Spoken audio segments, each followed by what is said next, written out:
The views and opinions of this broadcast do not reflect the views and opinions of Armed Media, New Productions, and its affiliates. Enjoy the show.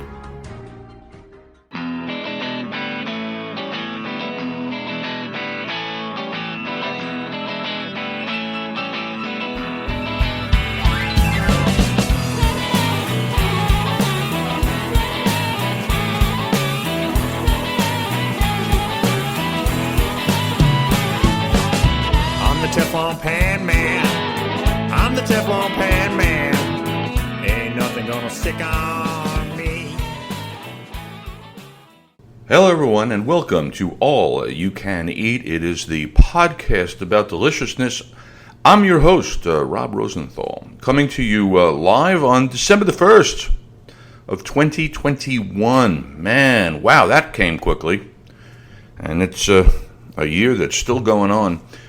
Episode number 118 here of All You Can Eat. Today's deliciousness is going to be a recollection of maybe the 15 or 20 most memorable meals that I've ever had.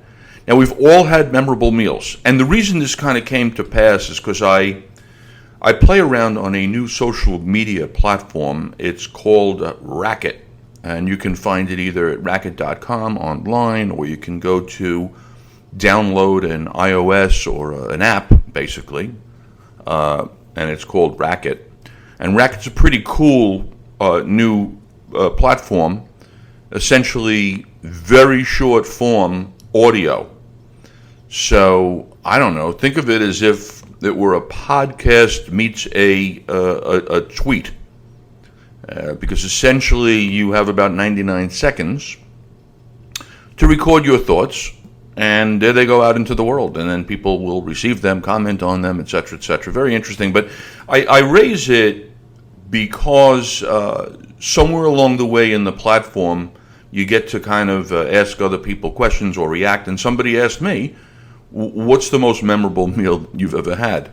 Now, for those of you who don't know, I've had a lot of meals because I've been doing some international travel for the last, for a long time. Let's just talk 2-3 decades. I've eaten at thousands and thousands of restaurants around the globe.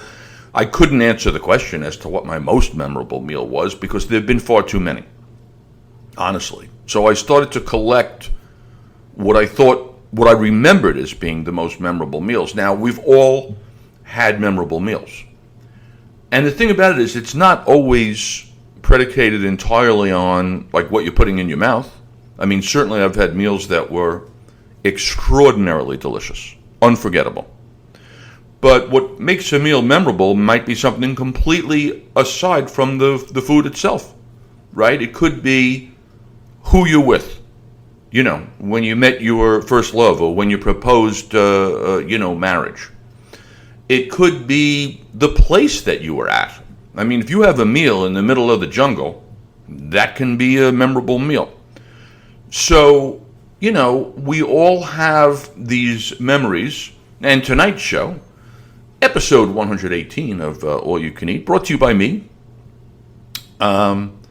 is a recollection of my most memorable meals. And I'm going to tell you right up front, I don't know how to put them in any kind of order. So I will start with one, that meal that I had that was amazing. And here is how it came to be.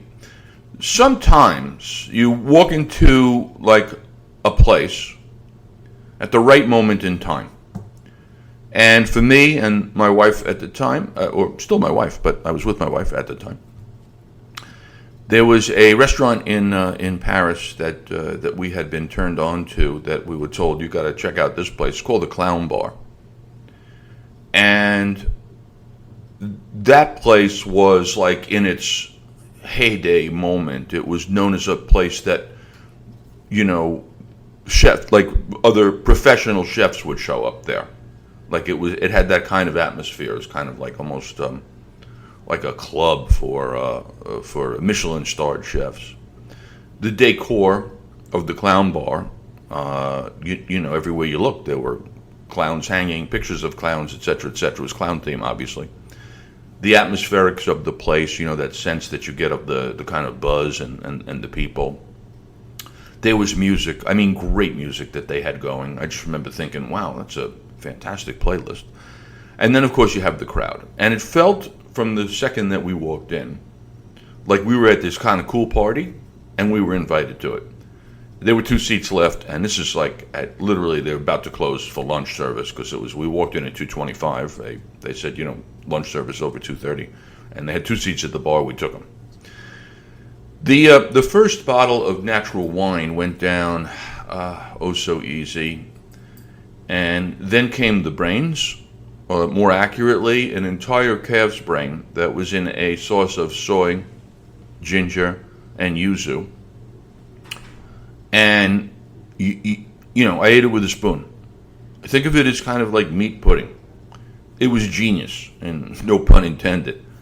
And it was followed by perfectly cooked duck breast, served with foie gras and a date puree, all of which was encased in this flaky brioche crust. Now, the decor might have been clown themed, but man, the food was no joke. It actually took me 2 days to digest before I could even eat again. That's some rich stuff right there. After a couple of bottles of wine between the two of us, we ended up being befriended by a famed Michelin star chef who was with his family outside lunching in the sun, where we proceeded to join them and drink more wine and just laugh together out on the Parisian street there, even though we were communicating in this kind of drunken mixture of French and English. And that went on until 5 o'clock, when a young Asian guy stepped out of the restaurant carrying a scooter, which he proceeded to get on and scoot away. That was the chef. And that was an altogether delirious dining experience. One of those unforgettable, or in this case, memorable meals. Now, here's a different kind of experience, and I kind of made reference to it before, but because this is not even a meal. This is just memorable for a whole different occasion. And it was on a safari in South Africa. And I ended up having, before I tell you what I ended up having, we were starved at the end of the day, because you go out on these things pretty early, like pre-breakfast, like it's still dark out, and you're floating around the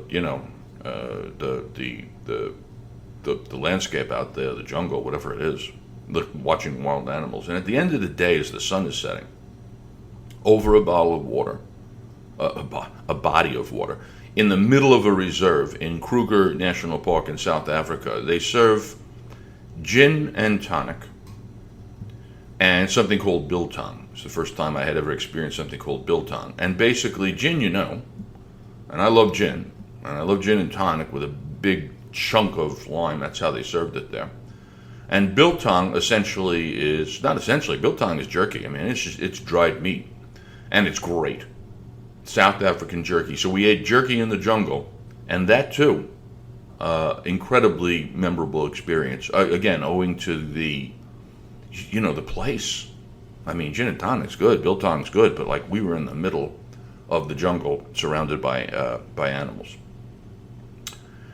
Downtown in New York City, I had, for the first time, many years ago, chicken scarpariello. And I was probably 12 or 13 years old, and my dad took me out to lunch at a place downtown. It's still there. It's called Forlini's, Italian place, old school Italian joint. It's right by the courthouse. How old? That place started in 1943, still there to this day. And I'm going to tell you something. When I tasted that chicken scarpariello for the first time, I fell kind of deeply in love with the dish, because the way they made it, which was on the bone, and it was dry, crispy, dry. There was no goo, there was no sauce. This was crispy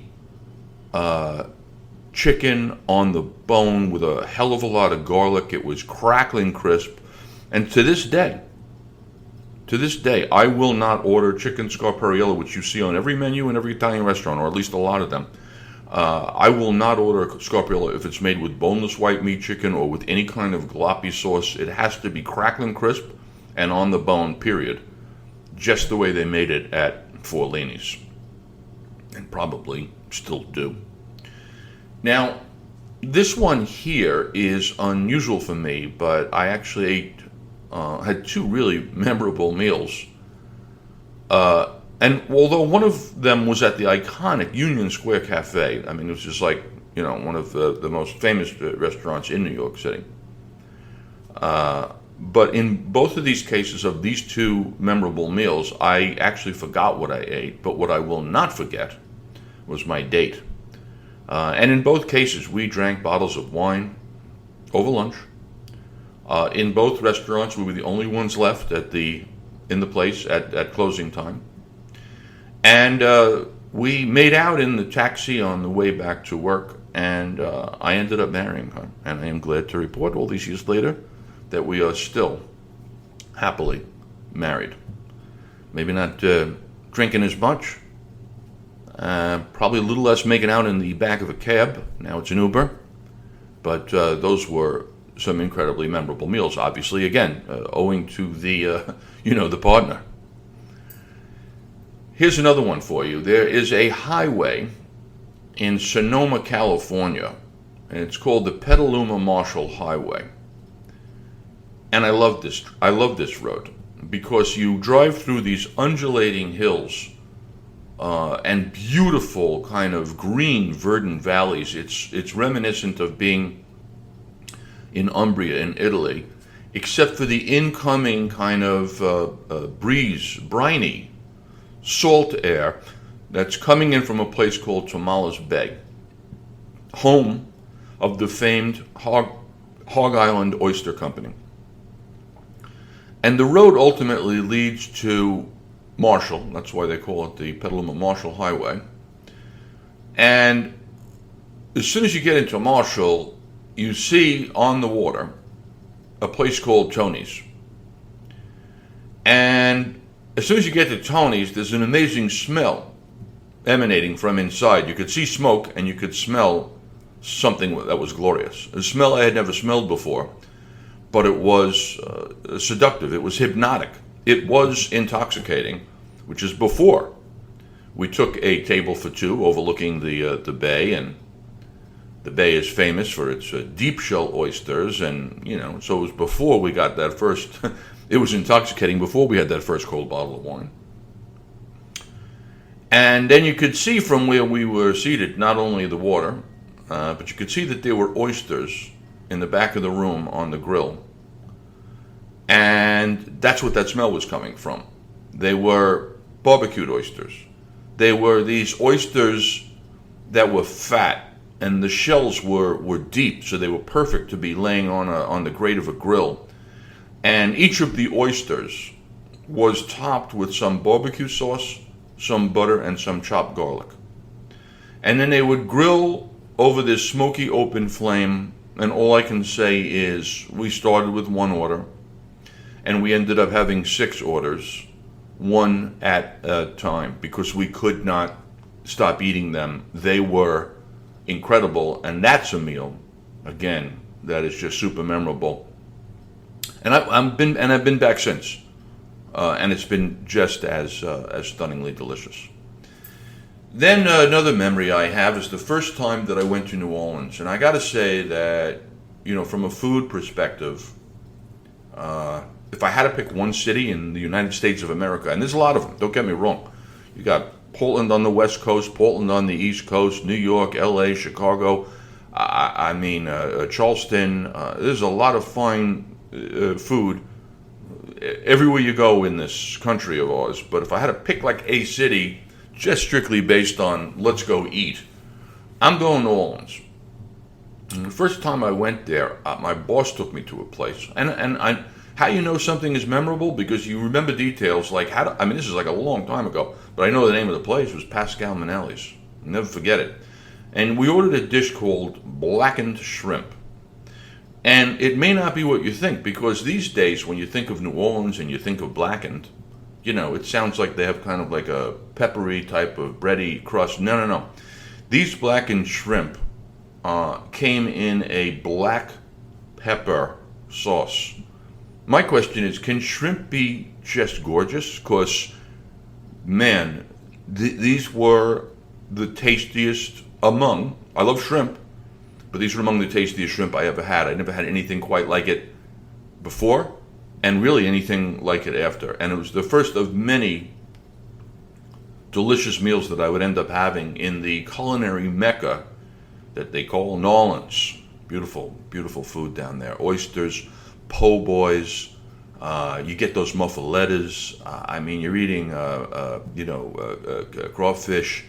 Damn, it's just always happy in New Orleans, unless, of course, it's August and it's humid, and that can be brutal.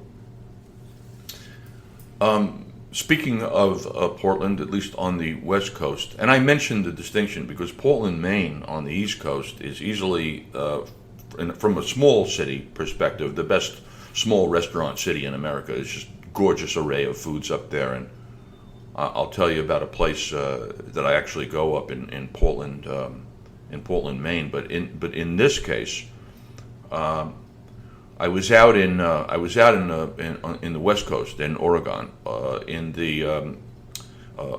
what they call coastal Oregon. I was overlooking the Pacific Ocean. Our host took us out for a hike, and we're 400 feet above the sea level, and we're ravenous for lunch when we get back down from the hike. And we're with a terrific local chef, Andrew Garrison. And the setting is sensational, and so is the meal, because he served, speaking of oysters, freshly shucked local oysters to start. So he opens up the oysters and he's shucking them. Then comes next a tuna sandwich. Now, I like a good tuna sandwich, but not the kind you and I are thinking about, which would have, mayonnaise and other stuff in it.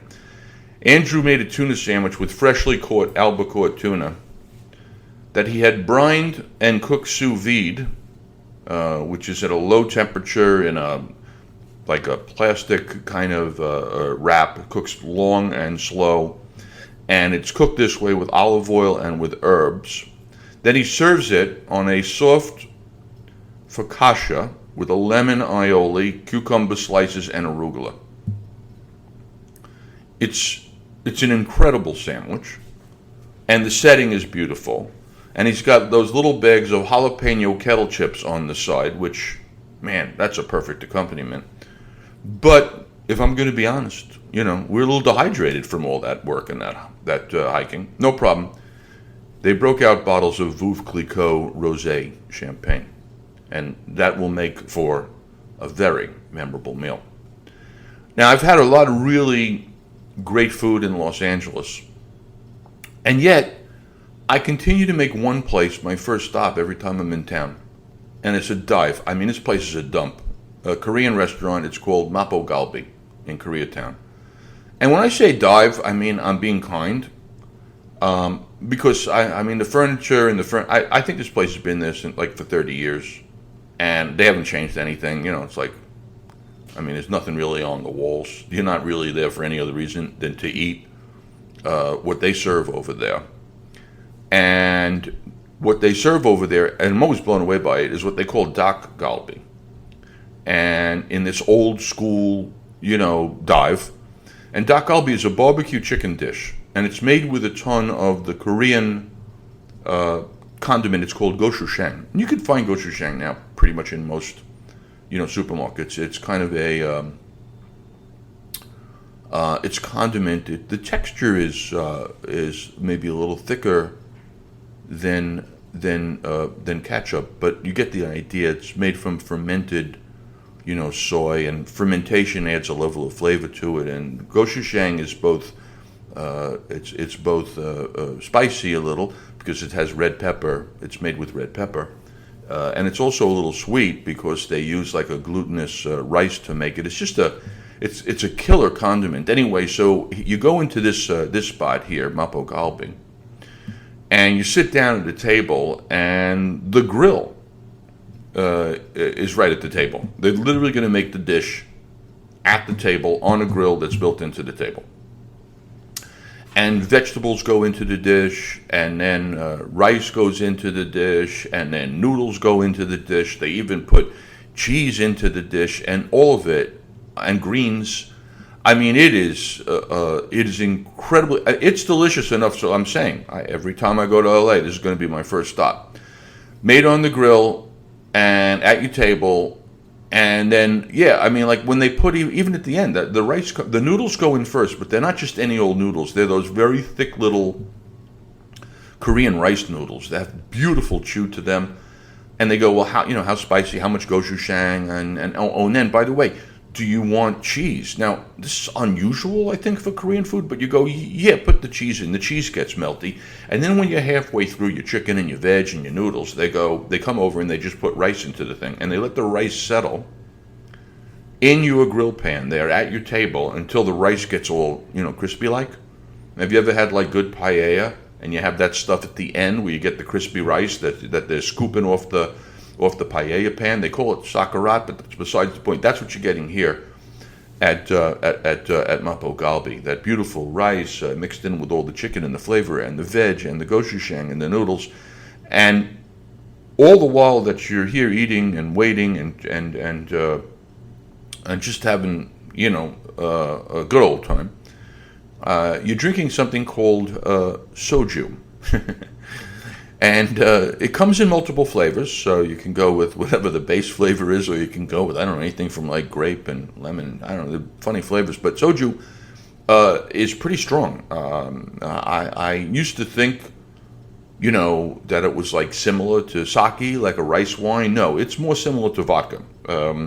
It's probably distilled from rice, but it's strong and it's good and it's delicious. And let me tell you something, it works. And this is a great and superbly memorable meal. Now you remember, here's another one.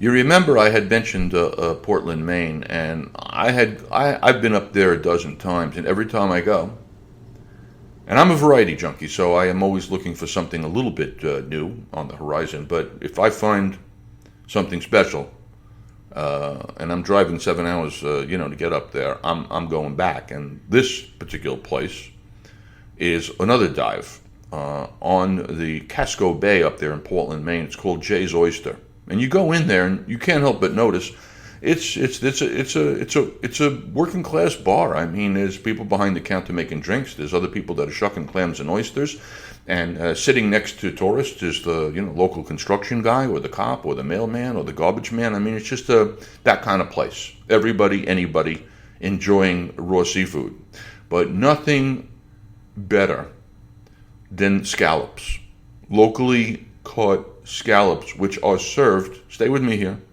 raw. And I want to tell you what happens when you eat a raw scallop. What happens is that it melts in your mouth. That's what happens. I think it's served with a little of the basic cocktail sauce. I don't like to use too much of it. You don't want to overwhelm the sweet salinity and of the scallop, but I miss those. I mean, you go to a sushi restaurant now, and they'll probably charge you. I probably, if I was up in the Oyster, I think they brought over 3 scallops in an order. Maybe it was 4 in those days. Maybe it was like, 9, 8, 9, 10. It was not. It was $8, $9, $10. If you slice that thin and turn it into sushi, you're looking at $40 or $50 worth of sashimi right there. But man, Jay's Oyster, Portland, Maine, memorable. And then I have been fortunate enough to have a lot of memorable meals outside of these United States of America. One of which was at an outdoor Saturday market in Umbria, Italy. And these markets pop up in every kind of town down there, over there, whatever you want to call it, where the locals go out and they buy their vegetables, their fruit, their meats, their breads. And then it's not unusual to also see the dude with the truck which opens to reveal an entire roast pig, still on some giant spit, but I'm talking about the whole animal. I mean, head to tail. Redolent of garlic and rosemary, with the skin so crisp that you can hear it crack as it gets cut open. And I get on that line, but there's no line. There's no line. I end up having to fight my way to make an order with about 50 Italian women to get my kilo of porchetta. And they elbowed me and jostled me out of the way all the way to get to theirs first, because that's how amazing that is. Now you can eat it, that soft, roast porky meat together with that crispy skin. You can eat it straight out of the, a little paper container, or out of the paper that they serve it in. But I was able also at the very same market to find some freshly baked, bread. And that could be a focaccia, it could be a panini, it doesn't matter. You take a handful of this roast pork and this crispy skin, and you put it on that, and you've had one of the most memorable sandwiches in your life. I continue now with more of the international, because I will never, ever forget being in Tokyo. I ask people all the time in kind of interviews, whether they're authors or journalists or chefs or whomever, cooks and whatever, if you had to pick one place to live for the rest of your life, simply on the basis of food, where would it be? And it's not unusual to hear people go, Paris. And other people say, oh, Italy, by far. And, people who are in the know will tell you, Singapore or Vietnam or, or America, frankly, has a lot of great food. I have to say that my answer to that question has always been Tokyo, because I just couldn't believe how many varieties of food there were in Tokyo, and all Japanese food. I'm not talking about going to a French restaurant or an Italian restaurant. I mean, there are restaurants in Tokyo, obviously, that are going to be serving, sushi. And then there are other restaurants that are doing, hibachi. And there are other restaurants that are doing teppanyaki on like a big flat top grill. And then there are other restaurants that are doing specializes in teriyaki on skewers, and there are other ones that are doing the fried food. They're only doing the tempura, and then there are restaurants that literally will only serve eel. I mean, it's unbelievable. I love Tokyo for eating. I thought the city was fascinating and clean and organized and delicious. But the most memorable experience that I had there, the most memorable meal I had there, was at the fish market. And the fish market is famous world over. It's called Tsukiji. And it's famous the world over because every day, like at 6 a.m, they auction off giant pieces of tuna that have been caught locally and brought into the warehouse, and then they're getting auctioned off and packaged up and sent around the world. I mean, as high a quality raw fish, raw tuna, as you can get anywhere. And you end up seeing a piece of fish, literally a couple hundred. Yeah, I mean, there are chunks of fish that were going for $10, $20, $30, $40, $50,000. So watching the fish auction is part of the experience, but it's more than that. You kind of have to get there, if I recall, between 4 and 4:30 in the morning, and then you have to wait on a line, and they don't take a ton of people just to get into the fish market and see the auction. And so you see the auction, and then you walk around the fish market, and everything, of course, looks and smells like you can't even. I mean, the variety of fish and seafood on giant football fields worth of stalls is incredible to behold. And by 6 a.m., you're done with your tour. You got there about 4:30, right? You watched an auction. Now at 6 a.m., the local sushi restaurant. When I say local, I mean you walk from the market about 3 feet, and there is a stall that you're going to go into, or a little restaurant, almost looks like a pop-up. And there are many of them. But we went to one and sat down at 6 a.m. and had, of course, the freshest sushi and sashimi that a human being can have, because it was just caught, hours or moments ago. And it's 6 in the morning, and you're eating raw fish, and you're drinking a tall bottle of Japanese beer. And that, my friends, is a memorable experience. The Tsukiji Fish Market in Tokyo, Japan. Dubai, it was interesting for me because, again, this one wasn't the food. Dubai was because I was there with my daughters. It's an interesting city over there, Dubai, in the United Arab Emirates. There's a lot of money there. There's the world's tallest building. There's they have Expo 2020. I mean, they have that going on there right now. And then there's this place that we go to, and it's in kind of the older part of town, not the developed, shiny, high-rise part of town. And it's a little place that you go because you're going to have grilled meat on skewers, and you're going to have some, maybe some bowls of falafel, and maybe some hummus and tahini and beautiful, pita bread. Again, in one of those type of little restaurants that's not only not fancy, but tables are shared, pictures on the wall. And the host of the place is charming and welcoming, like the epitome of hospitality. And trust me when I tell you that we don't look like anybody else in that place. That's kind of the point of the story here. The crowd is local, and the local people wear a particular type of outfit, if you will, covered them head to toe, covering.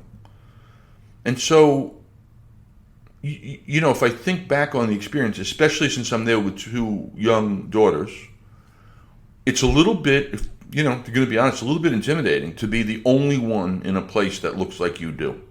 Everybody else in there looks different from the way that we do, and dresses different, and behaves probably differently. I don't know.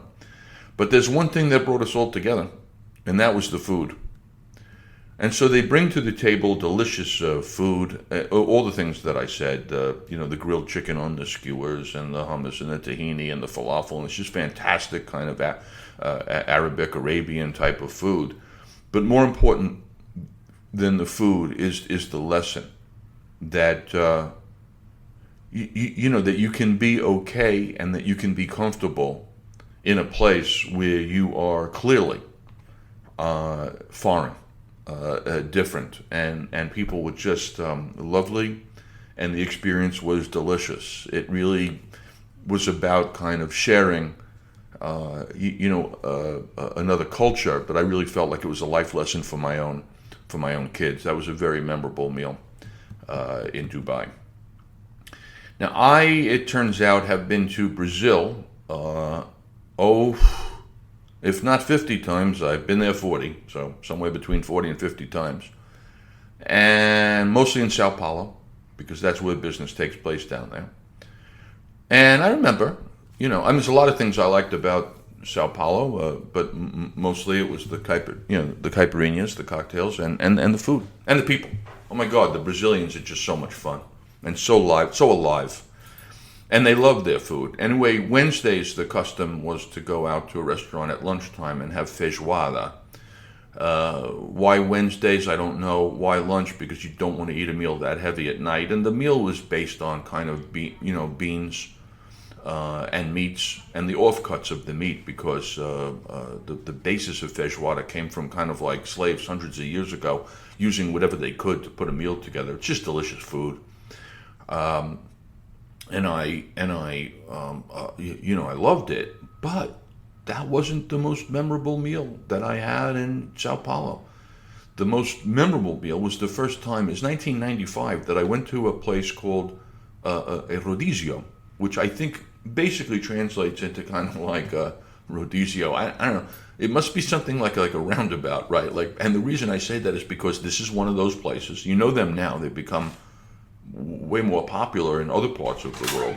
But the thing about the rodizio is that you have waiters circulating around the restaurant with platters of meat. And I mean 19, 20, 30 different types of meat.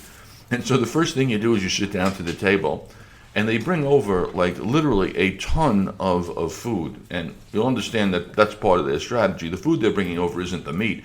It's all of the different sides, all the different things that you could potentially fill up on. You know, it could be like a plate of grilled, cheese and breads and carrot sticks and 1,000 other things. But your job at that table, when you're ready, and now you're having your first caipirinha, probably of more than one, is there's a round disc on the table, the size of a coaster. On one side it's red, and on the other side it's green. And when you flip it from red to green, these rotating waiters come over to your table with like I said, 20, 25 different types of meat. Every possible cut of steak, every different kinds of pieces of pork. Then there's going to be chicken. I mean, you can't even believe it. But in fact, disbelief actually is the word. This was like, bringing, like an alcoholic to a bar. I just couldn't stop it. And that's kind of what made it memorable. Not only that it was my first, but my host actually looked at me and said the following. He said, Rob, you could stop at some point. At which point I was embarrassed enough to turn my green disc over to red and end essentially one of the great meat festivals that I've ever had in my life down in Sao Paulo, Brazil. I take you now to Mexico City, Mexico, to a restaurant called Casa Bell. Beautiful home is actually the translation of Casa Bell, and they do classic traditional Mexican food. And again, what made this one unforgettable is a couple of things, specifically two things. One is that it was the first time that I had the combination of tequila and sangrita. And if you don't know what that is, sangrita is a kind of a citrusy tomato, I don't know if you would call it a chaser. What happens is that they bring to the table a shot glass of tequila. Mine was a Don Julio Reposado, and they bring an equal-sized shot glass of sangrita, which is made with a combination of tomato juice and lime juice, orange juice, and spices. And you have a little sip. You have a little sip of the tequila, and then you take a little sip of the sangrita, and that combination is really fantastic. Each complementing the other and going down so smoothly. My partner in Mexico City, the great Jose Alberto Taran, orders an appetizer. Now, before I tell you about the appetizer, which continues to this day to excite me, Casa Bell, the restaurant itself, was interesting because you would walk into the restaurant and then you would end up being outside. Right, so the way that it works is that there's an entrance, but the entrance brings you to essentially what is like a large kind of a courtyard situation. So you're eating indoors, but really you're eating outdoors. The appetizer was a roasted breast of duck that was shredded. And it came to the table with nothing more than maybe a couple of slices of lime, two different types of salsa, like a red one and a green one, and fresh, warm flour tortillas. And all you had to do, in between sips of tequila and sangrita, was take some of this beautiful shredded duck, put it inside a warm, just-made flour tortilla, give it a little squeeze of fresh lime. I'm salivating as I tell you this. Maybe a little fresh cilantro if you like that. Maybe a teaspoon or so of either of your favorite salsas, the red one or the green one. And you wrap that warm tortilla up with that duck on the inside. And I mean heavenly. Heavenly. We used to actually call the place, or at least they called the place, Pato Bell. Which is a takeoff on the fact that it was actually called Casa Bell, but Pato Bell was kind of a joke on Taco Bell, Pato being the duck. And that, my friends, was a memorable meal. From there, we moved to Paris, France, and I think that long before I went to a particular restaurant there, I had been warned. I don't know if warned is the word, but I'd been told that there's a restaurant called L'Ami Louis, Chez L'Ami Louis, translated into your friend Louis' house, known the world over for roast chicken. Not just any roast chicken, but their chicken, I forget exactly. Their chicken came from a region of France where the chicken had black feet. I'm kind of zoning out on the actual name of the chicken, and it might come to me, but it doesn't matter. It's pretty much the best chicken you can get anywhere in the world. And that's the first and most important aspect, really, of any meal, the ingredient themselves. Now, when you take this incredible chicken, grown under the most ideal circumstances in a country that reveres its food, and you roast it essentially with butter and whatever other herbs that they're going to use there, you end up with the most astronomically awesome roast chicken in the world, moist, flavorful, crisp skin. In a restaurant, by the way, again, if you've ever been to some of those kind of old-time steak places, there's like almost like the sense that there's sawdust, is my recollection, kind of on the floor. You know what I mean? Like wood, old school. But they came to the table with chicken, and this is after having started with some, fresh French bread with some beautiful, pate to smear on the bread. The French fries were great, but more famous was the potatoes that they had made, rounds of potatoes roasted in like an enamel pan in duck fat with a huge mound of grated garlic on top. But the roast chicken at L'Ami Louis in Paris, easily one of the world's great, and for me, most memorable meals. Then next I bring you to Puerto Rico, because it was the first time that I think I ever got on a plane with my family for a vacation in 4th grade, and we flew to San Juan. And I remember the place that we stayed. It was Casablanca. It's like a bed and breakfast. And I remember, first family vacation, and I remember that I ordered some eggs for breakfast one day. And I got them. I liked them. They came sunny side up, and they were fried. They didn't taste like the kind of fried eggs I had grown accustomed to, because they were fried in oil. And so they were crispy around the edges. But I also remember the color of the yolk. It was the first time that I had seen yolk that was that color gold, and it was astronomically delicious. But that's not the most memorable meal. The most memorable meal happened when we got into our rental car and drove to the Puerto Rican rainforest, otherwise known as El Yunque. And you're driving basically through a forest, and it is raining because you're driving at cloud level. And it was lunchtime. And we ended up at a big log cabin-y type restaurant up at the top of a mountain.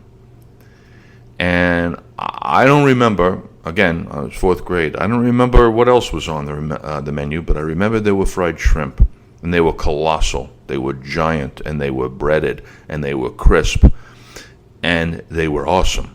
And they were served with it was the first time I had ever seen, I guess, like a tartar sauce. That white kind of creamy sauce that was studded with like a pickled relish. Fried shrimp, in the Puerto Rican rainforest on my first ever family vacation when I was a kid. Super memorable meal. Then I'm working back to Bethlehem, Pennsylvania, where I spent 4 years at university. And this was a food desert. There was virtually no good food in Bethlehem, Pennsylvania at this point in time. But there were two other things that were memorable, and one was grain alcohol. the 200 proof, 100% alcohol that we used at parties to make a punch. And the punch was easy. It was a bottle of grain alcohol. It was a bottle of, like Hawaiian punch, like fruit drink. And then maybe we would throw in a bottle of, like 7-Up or something that had a little squirty to it. And I don't need to tell you that the stuff ultimately, I probably lost some brain cells. I mean, there's no question that it would have deteriorated a part of my cerebrum or cerebellum, whatever the case may be, because once you took grain alcohol, the strongest kind of form of alcohol that I guess Everclear is what they now call it, and you put in the other ingredients, the punch and whatever, it tasted okay, and you had some of it, and in between the punch and the falling asleep with your head on the toilet bowl, there was the 2 a.m. stop in town for what were called Greekers. So named because the proprietors of the 2 hot dog shops in town were Greek guys. And what they both served was boiled frankfurters that went inside a generic frankfurter bun. However, they were topped with an unidentifiable, meaty, lumpy sauce that you'd have to be pretty generous to call chili. It wasn't that, but it was this kind of murky, green, lumpy sauce that went on top, as did some yellow mustard, and you would have it with some chopped up onions and cheese. So, in other words, 2 Greekers with everything at 2 in the morning after having a little too much grain alcohol. And what would you have on the side? Well, 2 things: barbecued potato chips, because you wanted to add more disgust to the eventual throw-up, and a container or a bottle of Yoo-Hoo chocolate drink. That was your combination. But I will say this: memorable. Memorable because it's college, memorable because it's alcoholic, and memorable because, they were Greekers. That was the hot dog thing. That was like the college thing that you would have. And even though it sounds disgusting, and probably would be right now, I would certainly look forward to kind of going back and trying it again in the broad daylight, perhaps without the inebriation, just to see how brutal that was. And finally, when it comes to memorable, I go back to the very, very beginning of time. A restaurant, no, a pizza place called Danny's House of Pizza. Danny's House of Pizza, all these years later, and I'm talking many, many years, decades and decades, is still in existence and still owned by the same family in Kew Gardens, Queens. Now, my first experience with Danny's happened because we would walk, they would let us in first and second grade. This is like the old days. On Fridays, and Fridays only, they would allow the students out, elementary school, and walk down the street. If I had to guess, I would say somewhere between 1/10 and 2/10 of a mile. Not a long walk. But on Fridays, we were allowed to walk down to Danny's for lunch, Danny's House of Pizza. And you would have a slice, maybe 2, I don't remember exactly. And you would have a drink, like a grape drink or an orange drink, that I do recall coming in a white cylindrical paper cup that was planted inside a metallic cup, and it came out of those juice machines where you could see the juice actually swirling around. And to this day, that slice of pizza was essentially, the benchmark in my life for pizza for the rest of my life. Now, here's the thing. I have been to thousands, as I said, restaurants on 6 continents. I have been trained in French cooking school. I have written a cookbook, and I am a culinary journalist. But I will say this: at the end of the day, my favorite food in the world still remains pizza. And all pizza started for me right back there at Danny's House of Pizza in Kew Gardens, Queens. One of my most memorable meals, and certainly the oldest memory of any kind of food memory that I have.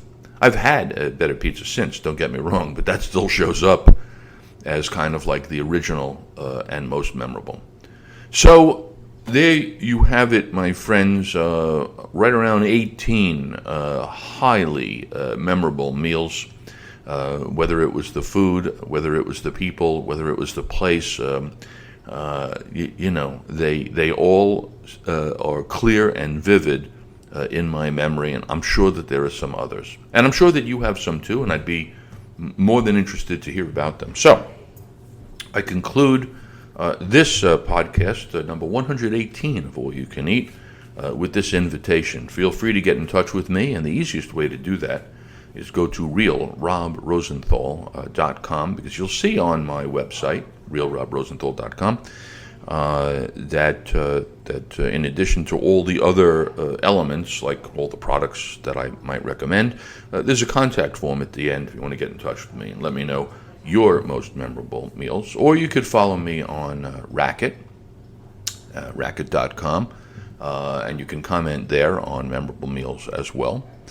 And in the meantime, with the holiday season coming up, I will use this opportunity to remind you that the book that I authored is called Short Order Dad, One Guy's Guide to Making Food Fun and Hassle-Free. And, if you look it up on Amazon, I am proud to report that there are, like 150 reviews, and somewhere in that, 4+ range. I feel pretty good about that. People like the book, and I think that they like it from the feedback that I have, because it's plain spoken, as am I. It's entertaining. It's got a sense of humor to it, but more importantly, in addition to the 100 recipes, which predominantly use 5 ingredients or less, because my whole design is about getting the most taste with the fewest ingredients and the least effort. But in addition to all that, the book is kind of great for people who are just getting into the kitchen or who want to improve their skill set, because I spend some time in terms of explaining, how do you get good ingredients and what kind of tools you actually need and equipment in the kitchen and what's the best way to stock the pantry. And then, ample time on explaining the 10 fundamental techniques of cooking, whether it's going to be, roasting or sautéing or braising, etc., etc. So the book is great for anybody, really, not just dads, of course, but anybody that's getting into the kitchen and wants to be better at it. So you have that. You have Real Rob Rosenthal. You have Racket. If you want to see some photos of what I've been making and eating, for that, you just go to Real Rob Rosenthal on Instagram. Or if you're a Twitter person and you want to follow me there, for that one, you have to go actually to Short Order Dad. There you have it, my friends. Most memorable meals from me, Rob Rosenthal, your host, here on All You Can Eat, episode number 118. And until next time, remember this: life is short, so never waste a meal. I'm the Teflon Pan Man. I'm the Teflon Pan